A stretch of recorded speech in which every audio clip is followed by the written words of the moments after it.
Hello everyone, this is Pooja again and आज हम बात करेंगे क्वांट्स के बारे में। बहुत लोगों की क्वेरी इसी से रिलेटेड थी क्योंकि मेरी भी क्वांट्स बहुत अच्छी नहीं थी स्टार्टिंग में, बट हाँ मैंने धीरे धीरे इम्प्रूव किया एंड अभी भी कर रही हूँ क्योंकि अभी एग्जाम्स देने हैं आगे। तो ये सेशन होने वाला है बिगिनर्स टू प्रो।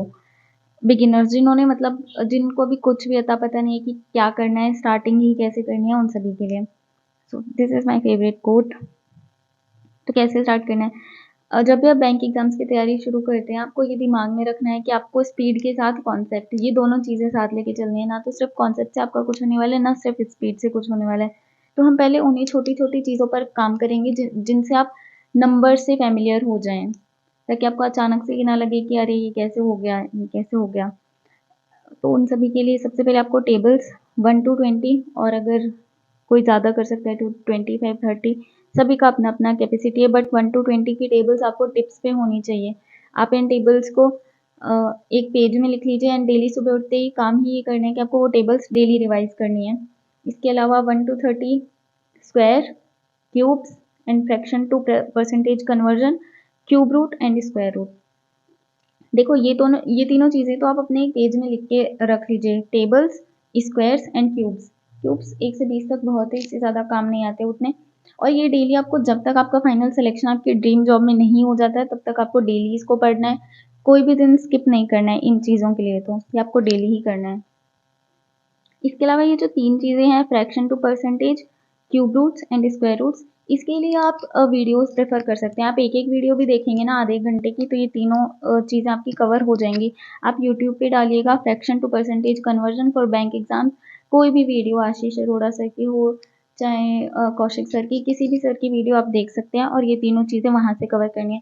एक बार ये तीनों चीज़ें हो जाए देन इनको भी आप मतलब जैसे फ्रैक्शन टू परसेंटेज आपको 1 से 20 तक का पता होना चाहिए कि फ्रैक्शन मतलब 1/2 1/3 किसको कहते हैं, परसेंटेज में क्या होता है, ये आपको याद होना चाहिए। इसके अलावा क्यूब रूट निकालना, स्क्वायर रूट निकालना, ये ट्रिक्स होती हैं, ये आपको वीडियोस के थ्रू हो जाएंगी, तो ये आपको वीडियो से करना है। फिर इन चारों चीज़ों को एक पेज में लिख के उसको डेली रिवाइज करना है उठते ही हमेशा। कुछ भी चाहे किसी भी दिन अगर आप पढ़ाई नहीं भी कर पा रहे हो तो भी इतना तो आपको डेली करना ही है। मैथ्स में ना आपको रिजल्ट बहुत स्लो दिखेंगे क्योंकि ये धीरे धीरे आपको मतलब इसमें दिमाग का काम थोड़ा ज़्यादा होता है, तो इसलिए ये धीरे धीरे काम करता है। तो इसलिए डरना नहीं है कि हमारी स्पीड नहीं बढ़ रही है, जो भी आप स्लोली करते जाएंगे आपका होता जाएगा। तो ये पांचों चीज़ें हो गई। इसके बाद हम मैथ्स को मतलब क्वांट्स को 3 मेजर सेक्शंस में डिवाइड कर सकते हैं। पहले speed maths, then arithmetic and then DI. सबसे पहले जो ज़रूरी है वो स्पीड मैथ्स, जो कि प्रीलिम्स के लिए बहुत ज़्यादा ज़रूरी है, क्योंकि प्रीलिम्स में जो क्लैरिकल वाला होता है उसमें 10 से 15 मार्क्स का, एंड पीओ में भी 5 से 7 नंबर या 10 तक ये आता है स्पीड मैथ्स की क्वेश्चन। तो ये आपकी सबसे ज़्यादा ज़रूरी है। और ऐसा नहीं है कि इनके सिर्फ आपको कॉन्सेप्ट समझने हैं, इनकी आपको डेली प्रैक्टिस करनी है ताकि आपकी स्पीड इम्प्रूव हो। स्पीड मैथ्स में जो टॉपिक्स हैं वो है simplification, approximation, 1 2, number series and quadratic equation. Majorly ये 4 ही टॉपिक्स होते हैं जो स्पीड मैथ्स में होते हैं। इनके लिए आपको कैसे करना है, जैसे मैं अभी यूट्यूब चैनल्स के नाम बताऊंगी उन टीचर्स के, आपको जिनका भी समझ आ रहा है। जैसे यहाँ पर है आशीष सर, कौशिक मोहंती सर, और ये दोनों मेंस के लिए हैं, बट हाँ ये Ashish sir, Kaushik sir and Arun sir. आप इन तीनों में से किसी का भी वीडियो, जिनका भी आपको समझ आ रहा है, आप उनका किसी भी टीचर का वीडियो देख सकते हैं। अगर आप अभी किसी का देख रहे हैं तो उसको चेंज करने की ज़रूरत नहीं है, बट हाँ अगर कोई बिगिनर है जिसे कुछ नहीं आइडिया है तो आशीष सर या फिर कौशिक सर के वीडियोज इनसे रिलेटेड देख सकते हैं। Like Ashish simplification by Ashish sir, ऐसे approximation by Ashish sir, number series and quadratic equation, ये सब आपको वीडियोस के थ्रू करना है। मतलब डेली थोड़े दिन 5-6 दिन लगातार वीडियोस देखना है, उसके बाद वीडियोस से प्रैक्टिस पे स्विच करना है। नंबर सीरीज 2 पार्ट्स में है, wrong number series and missing number series. अगर आप काफ़ी एग्जाम्स दे चुके हैं एंड अभी सिर्फ स्पीड के लिए काम करें तो मैं सजेस्ट करूंगी कि आप रॉन्ग नंबर सीरीज पर ज़्यादा फोकस कीजिए। बट अगर आप अभी स्टार्ट ही कर रहे हैं, बिगिनर है, तो आप मिसिंग नंबर सीरीज की वीडियो से स्टार्ट कीजिए। लाइक आशीष सर की मिसिंग नंबर सीरीज की काफ़ी वीडियोज़ हैं, आप वो देख सकते हैं। मिसिंग नंबर सीरीज जैसे जैसे आपको समझ में आने लगे, जैसे जैसे आपको उनकी अप्रोच समझ आने लगे, तो आप शिफ्ट कर सकते हैं रॉन्ग नंबर सीरीज पे। डायरेक्ट रॉन्ग नंबर सीरीज पे जंप करना थोड़ा सा जल्दी हो जाता है, मिसिंग से स्टार्ट कीजिए एंड देन रॉन्ग पे जाइए। एंड उसके बाद क्वाड्रेटिक इक्वेशन। क्वाड्रेटिक इक्वेशन में वैसे मैंने तो साहिल सर से की है, वो शायद एसएससी के लिए पढ़ाते हैं। बट हाँ, क्वाड्रेटिक के लिए भी आप आशीष सर की भी वीडियोस काफ़ी अच्छी हैं, एंड कौशिक सर ने भी कराया हुआ है। क्वाड्रेटिक इक्वेशन प्री के लिए आप किसी से भी कर सकते हैं। साहिल सर का मुझे बहुत अच्छे से समझ आ गया था, तो मैंने उनसे किया था। ये हो गए 4 टॉपिक्स। ये सब अभी जो मैं बात कर रही हूँ, ये थोड़ा सा मतलब प्री लेवल की बात चल रही है, क्योंकि हम बिगिनर्स की बात करें तो वो डायरेक्ट प्री से मेंस पर जंप नहीं करेंगे, पहले प्री का थोड़ा थोड़ा सा पढ़ना है। लाइक मिसिंग नंबर सीरीज जैसे मेंस में भी आती है, बट वो थोड़ी सी अलग हो जाती है, वहाँ पर थोड़ा सा मुश्किल हो जाता है। जैसे पीओ प्री का लेवल मिसिंग नंबर सीरीज का एंड क्लर्क प्री का लेवल, दोनों में काफ़ी डिफरेंस होता है, तो हमें ऐसे स्टार्ट करना है। लाइक जैसे आरआरबी क्लर्क से स्टार्ट करके लेवल को हमें एसबीआई पीओ मेंस तक लेके जाना है। तो ये हमारी स्ट्रैटेजी होनी चाहिए। तो मिसिंग नंबर सीरीज जैसे आप वीडियो से देखना स्टार्ट करोगे, तो आपको बेसिक्स वाली देखनी है पहले, इजी इजी। जब समझ आने लग जाए कि कैसे करना है, देन थोड़ी सी टफ वाली देखनी स्टार्ट करनी है। जैसे आप मीन्स के लिए सर्च कर सकते हैं, like IBPS PO means missing number series, ऐसे। देन फिर आप रॉन्ग नंबर पे जंप कर सकते हैं। उसके बाद स्पीड मैथ्स हो गया, एंड देन उसके बाद अरिथमेटिक। स्पीड मैथ्स के लिए मैं बता दूं कि स्पीड मैथ्स आपको डेली प्रैक्टिस करनी है। देखो डेली मुश्किल हो पाता है, ये प्रैक्टिकल अप्रोच नहीं है वैसे तो। होना तो ये चाहिए कि आप डेली 10 से 15 सिंप्लीफिकेशन सॉल्व करें, डेली 10 से 15 नंबर सीरीज सॉल्व करें, डेली क्वाड्रेटिक सॉल्व करें, बट ऐसा हो नहीं पाता है। हम धीरे धीरे इतना एग्जाम में होते जाते हैं ना, हमें जीए करना है, इंग्लिश करना है, मॉक्स लगाने हैं, तो ये सब रह जाता है। इसलिए मैं सजेस्ट करूंगी कि अगर आप कोई मॉक टेस्ट दे रहे हैं या कहीं भी कोई क्विज दे रहे हैं, वहां पर जैसे भी आपको नंबर्स मिलते हैं, आप उन नंबर्स की अप्रोच आसान करना स्टार्ट कीजिए कि मैं इनको मल्टीप्लाई कैसे जल्दी कर सकता हूँ, इनको डिवाइड कैसे जल्दी कर सकते हैं। तो वो आप जैसे-जैसे उन पर करने लगेंगे ना, तो आपको इन सब की अकेले-अकेले करने की ज़रूरत नहीं रहेगी, क्योंकि आप फ़ैमिलियर हो जाएँगे उन सभी नंबर्स से। इसके अलावा जिन लोगों को मतलब स्पीड मैथ्स, जो अभी बिगिनर्स हैं, जिनको स्पीड मैथ्स डेली करने की ज़रूरत है, मैं सोर्सेज़ अभी बताऊँगी आपको, सभी चीज़ के सोर्सेज़, तो वहाँ पर आपको डेली का भी मिल जाएगा, आपको कोई टेंशन लेने की ज़रूरत नहीं है, वो भी फ्री पीडीएफ्स ही हैं। देन हम आते हैं अरिथमेटिक पे। अरिथमेटिक के हमारे टोटल 12 से 13 टॉपिक्स होते हैं, जिनमें सबसे इम्पोर्टेंट जो हमें सबसे पहले करने हैं वो है ratio, proportion, percentage and average. ये जो टॉपिक्स हैं 3, ये बाकी के पूरी अरिथमेटिक जितने ये टॉपिक्स हैं एंड ये जो टॉपिक्स हैं, इन सभी टॉपिक्स का बेस ये 3 टॉपिक होते हैं, स्पेसिफिकली फॉर बैंक एग्जाम। तो आप जब भी अरिथमेटिक स्टार्ट करें, मतलब स्पीड मैथ्स को जब 5-6 दिन 7-8 दिन हो जाए, आप थोड़े थोड़े फैमिलियर होते जाओ इन सब चीज़ों से, तब आप अरिथमेटिक पे आ सकते हैं। अरिथमेटिक आप या तो परसेंटेज से, नहीं तो रेशो से ज़्यादा सही रहता है। आप रेशो से स्टार्ट कर सकते हैं, आप रेशो प्रपोर्शन की वीडियो से देखना स्टार्ट कर सकते हैं, देन फिर परसेंटेज, देन एवरेज। जब एक बार ये तीनों टॉपिक हो जाए, तब आप अपने according profit loss, time and work, इन सभी की वीडियोस देखते देखते अरिथमेटिक अपनी खत्म कर सकते हैं। अरिथमेटिक करने का सबसे सही तरीका ये है कि लाइक आपने रेशो प्रपोर्शन 2 दिन में खत्म कर लिया वीडियोस से, ठीक है। देन उसके बाद आप उसको प्रैक्टिस पर लेके आइए। जैसे मैं पीडीएफ अभी बताऊंगी, मैंने बताया ना कि सोर्स अभी बताऊंगी, तो आप उसको जब पीडीएफ से के थ्रू करने लगेंगे, तो आपको पता चलेगा कि आपने वीडियोस से क्या क्या सीखा है, आपको अपनी गलतियां पता चलेंगी, आप वहां से प्रैक्टिस कर पाओगे।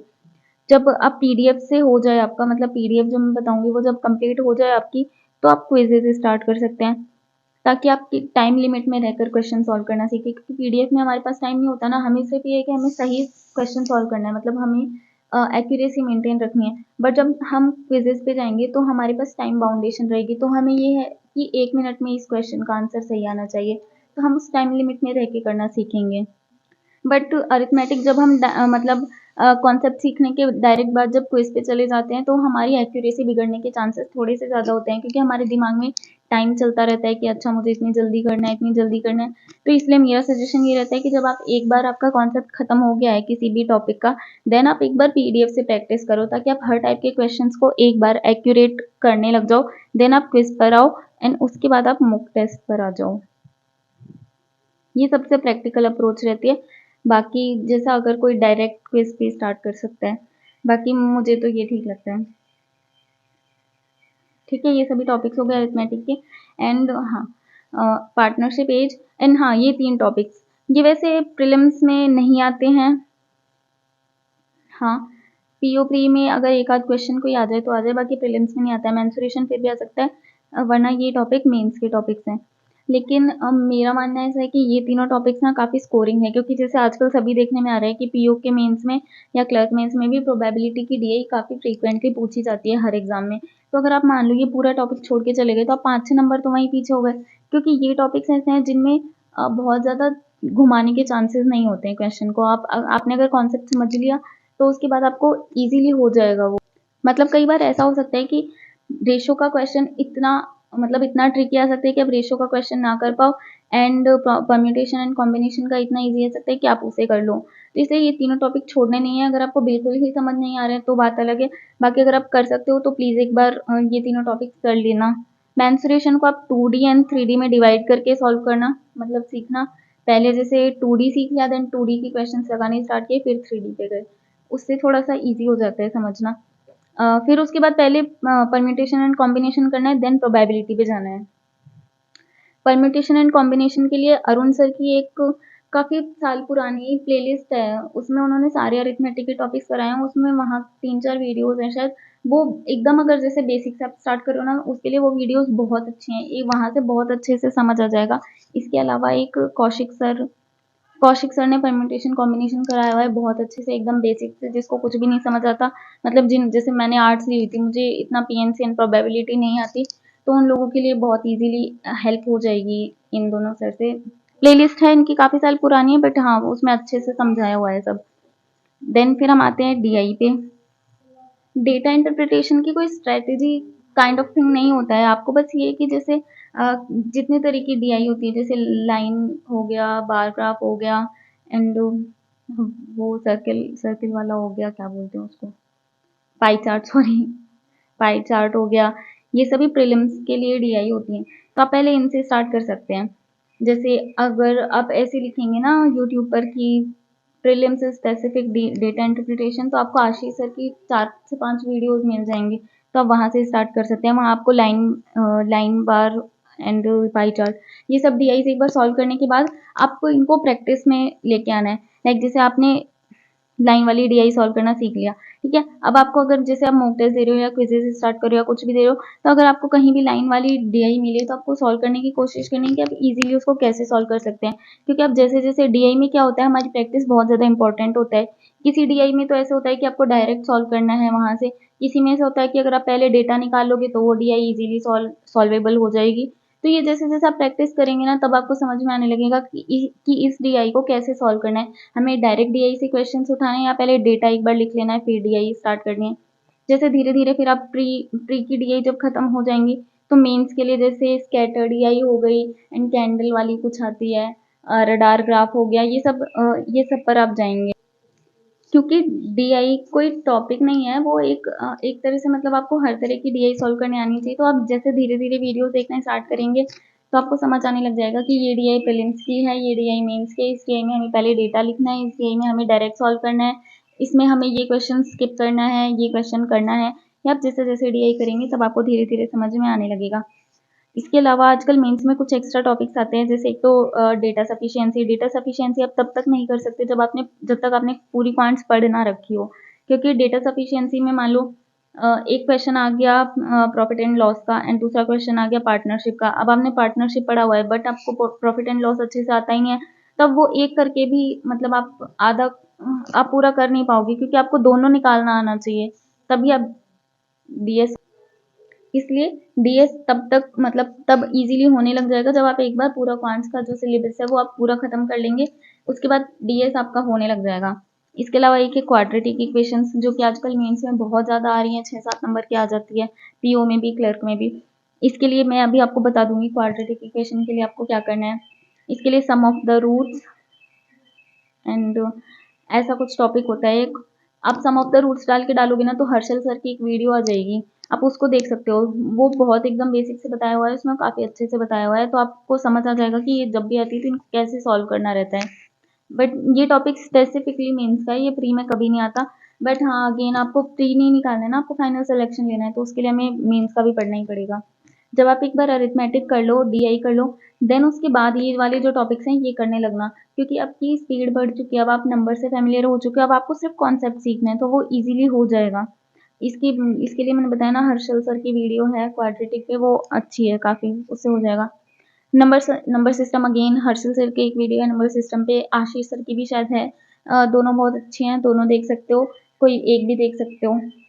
पहले ये कर लेना क्वाड्रेटिक, फिर नंबर सिस्टम कर लेना। नंबर सिस्टम कंपलसरी नहीं है, आता ही नहीं आता, बट हाँ ये है कि अगर मान लो 1-2 क्वेश्चन आ भी गए तो आपको हो जाएगा, क्योंकि इनपुट आउटपुट रेशो ऐसा है कि प्री में तो आएगा नहीं है, मेंस में आएगा, लेकिन अगर मान लो गलती से 5 क्वेश्चन आ गए तो आपको पूरे 5 छोड़ के आने पड़ेंगे। और नंबर सिस्टम उतना डेप्थ वाला नहीं आता जैसा एसएससी वगैरह में आता है ना, तो उतना ही सर ने उतना ही कराया हुआ है जितना बैंक एग्जाम्स के लिए जरूरी है। एक यस, हाँ यशराज सर, यशराज सर की videos quadratic and number system दोनों के लिए, मतलब दोनों के लिए अवेलेबल है। नंबर सिस्टम के लिए आप यशराज सर की भी देख सकते हैं, शायद उनकी भी है। तो नंबर सिस्टम बहुत उतना ही बेसिक कराया हुआ है जितना बैंक एग्जाम्स में आता है, क्योंकि पीओ मेंस में ही आता है और क्लर्क मेंस में भी बहुत कम चांसेस होते हैं नंबर सिस्टम के। तो इसलिए टॉपिक कर तो लेना, क्योंकि 5-6 क्वेश्चन आ गए फिर छोड़ के आने पड़ेंगे, फिर कोई मतलब नहीं है, क्योंकि ये टॉपिक ईजी आता है, इसके क्वेश्चन टफ नहीं आते। सोर्सेज पेड मुझे पता नहीं है, क्योंकि पेड मैंने कुछ लिया नहीं था। फ्री के मैं बता सकती हूँ। फ्री में देखो, प्रीलिम्स के लिए आशीष सर, कौशिक मोहंती सर, बहुत अच्छा कंटेंट है इन दोनों का ही।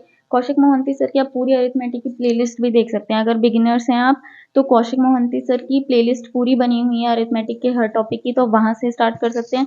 फिर उसके बाद ग्रेजुअली अगर आपको क्वेश्चंस का मतलब थोड़ा हाई लेवल का चाहिए तो आप आशीष सर पे जा सकते हैं। देन उसके बाद मेन से स्पेसिफिक ये 2 चैनल्स हैं, बहुत अच्छा कंटेंट है, मतलब बहुत ही ज़्यादा अच्छा। Yashraj sir and Harshal sir. Ashish sir का मैंने मेंस के लिए देखा नहीं, बहुत लोग फॉलो करते हैं उन्हें, तो अच्छा होगा, मुझे पता नहीं है। Yashraj sir, Harshal sir free में यूट्यूब पर अवेलेबल हैं, इनके यूट्यूब चैनल से वेटरन एंड लर्निंग कैप्सूल। तो इन पर आपको इन पर टॉपिक वाइज नहीं मिलेगा, बट हाँ ऐसा जैसे आरआरबी क्लर्क मेंस से आप देखना स्टार्ट कर सकते हैं। मान लो कोई बिगिनर्स हैं, आपका प्री का पोर्शन पूरा खत्म हो चुका है, तो आप RRB clerk mains Yashraj sir ऐसा डालिए, तो जो भी वीडियोस आएंगे आप धीरे धीरे देखना स्टार्ट कीजिए। उसमें ना सारे मिक्स्ड क्वेश्चंस हो जाते हैं, अरिथमेटिक मिल जाएगा आपको, स्पीड मैथ्स मिल जाएगा, डीआई मिल जाएगा, तो फिर क्या चाहिए जो फ्री में इतना सब मिल रहा है। तो ये 2 चैनल्स हो गए आपके यूट्यूब पर। देन उसके बाद पीडीएफ के लिए, ये पीडीएफ मैं आपको अपने टेलीग्राम चैनल पर अवेलेबल करा दूंगी, मेरे पास हैं। एक तो 4000 क्वेश्चन क्वांट पीडीएफ ऐसी शायद टेक्स्ट बुक की पीडीएफ है, काफ़ी अच्छी है। इसमें टॉपिक वाइज क्विजेज हैं, जैसे मैं यहाँ बता रही थी ना कि आपको अरिथमेटिक कैसे करनी है, तो ऐसे करनी होती है। जैसे रेशियो प्रोपोर्शन आपने कर लिया कौशिक सर की वीडियो से, अब आप ये 4000 जो क्वेश्चंस वाली बुक है, इसमें से आप रेशियो प्रोपोर्शन के क्वेश्चन सॉल्व कीजिए, क्योंकि वो बेसिक फिर थोड़ा एडवांस फिर थोड़ा एडवांस इस हिसाब से दिए हुए हैं। तो जब आपको इनको करके थोड़ा सा मतलब कॉन्फिडेंस आ जाए ना कि हाँ मुझे ये टॉपिक आ गया, देन आप स्विच कीजिए फिर क्विजेस पे, ताकि आप टाइम लिमिट में वो क्वेश्चन सॉल्व कर सकें।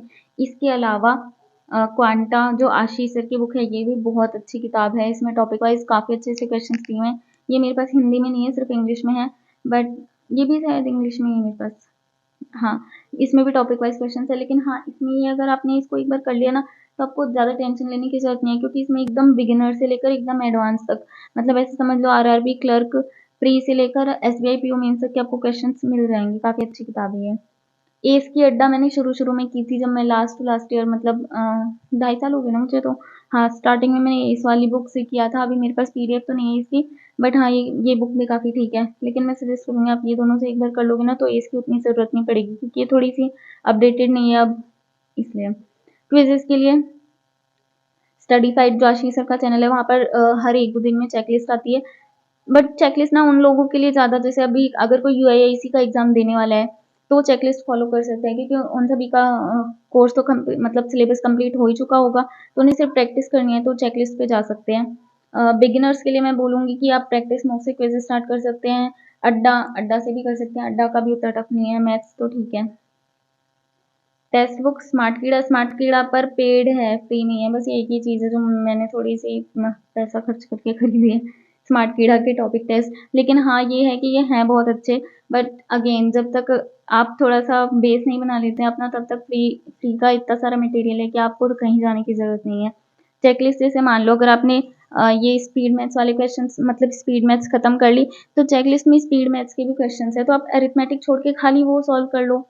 ऐसा भी तो कर सकते हैं ना हम, ज़रूरी थोड़ी है कि पूरी चेकलिस्ट ही सॉल्व करनी है, हमें जितना आ रहा है या जितने टॉपिक्स हमने किए हुए हैं हम उतना कर लेते हैं। सो ये अच्छी है काफ़ी, ये करना। एंड प्रैक्टिस मोड की क्विजेस, अड्डा की क्विजेस, टेक्स्ट बुक की क्विजेस, काफ़ी फ्री क्विजेस अवेलेबल हैं। सो क्वांट्स के लिए इतना ही है, काफ़ी सारा हो गया फ्री मटेरियल भी। देन जब आप क्विजेस ख़त्म कर लो तो आप मॉक टेस्ट पर जा सकते हो, फ्रैक्शनल टेस्ट हो गया, या जैसे 20-20 मिनट वाली क्विजेस हो गई, सॉरी 10-15 मिनट वाली जो होती हैं वो हो गई। एंड सेक्शनल टेस्ट प्री के पहले देना, मेंस के बाद में देना। मॉक टेस्ट सबके ही अच्छे हैं। मैं वैसे olive board and PM use करती हूँ। स्मार्ट कीड़ा का मैंने लेने की सोची थी बट मुझे बहुत टफ लगता है इसलिए मैंने लिया नहीं। ये दोनों ठीक लगते हैं। ये हो गया है।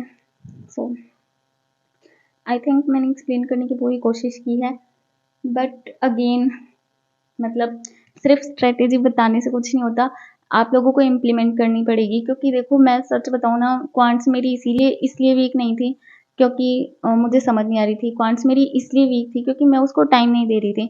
हम एक बार रीजनिंग तो ऐसा सब्जेक्ट है जो हम पढ़ते भी नहीं है, बट स्टिल रीजनिंग हम सबकी अच्छी हो जाती है क्योंकि हम उसको प्रैक्टिस करते रहते हैं। प्रैक्टिस करते करते वो अच्छी होने लग गई तो हम उसको और ज़्यादा ध्यान देने लग जाते हैं। क्वांट्स के साथ क्या होता है, हम उसको नेग्लेक्ट करते रहते हैं शुरू से कि अरे ये तो हो ही नहीं रहा, छोड़ो इसको। मैं बस एक बार आप सभी से रिक्वेस्ट करूंगी, प्लीज एक बार मतलब आपको जिसका भी समझ आ रहा है, जो भी स्ट्रैटेजी आपको फॉलो करनी है, एक बार उसको कंप्लीटली फॉलो करके देखिए 2-3 महीने। फिर अगर कुछ नहीं हो रहा है तो आपको कुछ चेंजेस करने की जरूरत है, बट एक बार फॉलो करना तो बनता है। चलो हाँ ठीक है, अभी के लिए इतना ही। एंड यस आरआरबी पीओ में सॉरी इंटरव्यू के कॉल लेटर्स आउट हो चुके हैं। मेरा जोधपुर में है, अभी डेट तो मैं भूल गई, शायद 18 या 19 को है। बस अभी उसी की तैयारी चल रही है। आप सभी का मतलब साथ रहा तो कर लेंगे इस बार आरआरबी पीओ। चलो ठीक है, like share and subscribe please. Bye.